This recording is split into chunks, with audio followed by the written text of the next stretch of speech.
So dahil Biyernes Santo ngayon, tayo'y magbabasbas ng mga gamit para madagdagan yung mga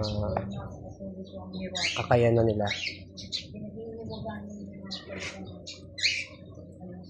Yan yung ating mga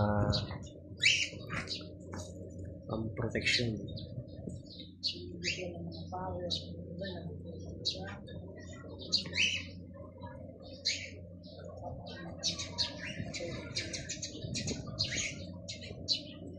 Wala na, makikita mo yan pag malinis ang puso mo.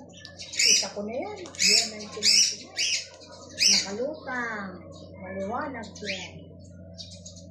Yung bayo ang puso. Kasi buhay yan.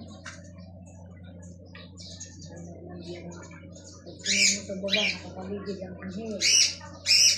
Walang pa. So mamaya babasbasan natin yan.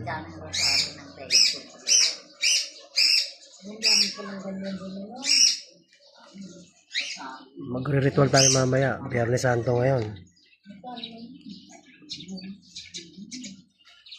Mahalaga yan.